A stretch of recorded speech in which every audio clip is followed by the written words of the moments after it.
চাচা, বাড়িঘর এত সাজানো কেন? আর হেনা কোথায়? একসময়ের জনপ্রিয় চিত্রনায়ক বাপ্পারাজকে এখন অভিনয়ে খুব একটা দেখা যায় না, তবে মাঝে মধ্যে সিনেমা সংশ্লিষ্ট বিভিন্ন ইস্যুতে মন্তব্য করতে দেখা যায় তাকে। পর্দায় তাকে দর্শকরা নিয়মিত দেখতে না পেলেও প্রায়ই সোশ্যাল মিডিয়ায় চর্চায় থাকেন তিনি। মূলত তার অভিনীত সিনেমার পুরনো সংলাপ ও ছবি ভিডিও নিয়েই আলোচনায় থাকেন এই অভিনেতা। চাচা হেনা কোথায় সম্প্রতি এই সংলাপটি সামাজিক যোগাযোগ মাধ্যমে ব্যাপক আলোচনার সৃষ্টি করেছে। চাচা, বাড়িঘর এত সাজানো কেন? আর হেনা কোথায়? হেনার বিয়ে হয়ে গেছে। না, আমি বিশ্বাস করি না। সমাধি ভেঙে মনের পাখি যায় উড়ে যায়। 1996 সালে মুক্তিপ্রাপ্ত প্রেমের সমাধি সিনেমায় এটি ব্যবহৃত হয়েছিল।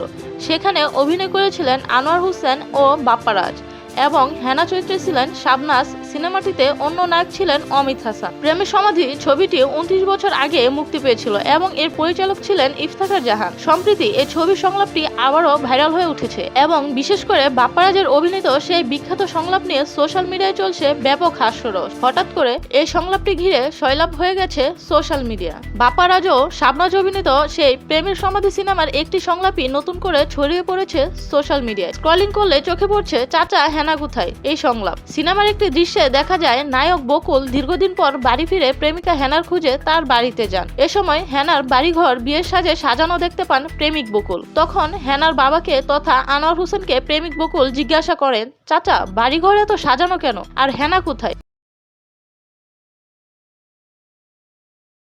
জবাবে চাচা বলেন, হেনাকে তুমি ভুলে যাও, হেনার বিয়ে হয়ে গেছে।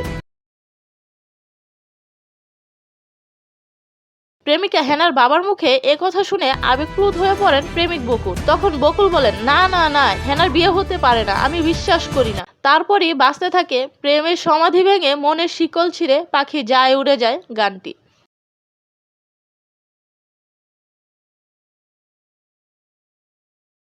এদিকে বাপ্পারাজ শাবনাজ অভিনীত প্রেমের সমাধি সিনেমার পুরনো সংলাপ হঠাৎ ভাইরাল হওয়ায় বিষয়টি নজর এড়ায়নি দুই তারকার। দুজনই যদিও এখন অভিনয়ে অনিয়মিত, তবে পুরনো কাজ নতুন করে ভাইরাল হওয়ার ব্যাপারে অভিনেত্রী শাবনাজ 1 ফেব্রুয়ারি তথা শনিবার একটি সংবাদ মাধ্যমকে জানান। এই ভিডিও ক্লিপ নিয়ে বেশ হাসাহাসি করেছেন তারা। ফেসবুক ব্যবহারের সময় এটি নজরে আসার পর তারা একে অপরকে পাঠিয়েছেন। শাবনাজ বলেন, বিষয়টি নিয়ে আমিও বাপ্পারাজ ভাই দুজনেই মজা পাচ্ছি। ভালো লাগছে এই কারণে যে মানুষ সিনেমাটির কথা সিনেমাটির কথা ফের মনে করছে। নায়ক নায়িকার আবেগ অনুভূতির সাথে নিজেরা সংযোগ করতে পারছেন তারা। ওই সময় বেশ প্রশংসিত হয়েছে সিনেমাটি, ফের এখনো প্রশংসিত হচ্ছে, যা একজন অভিনয় শিল্পী হিসেবে বড় পাওয়া।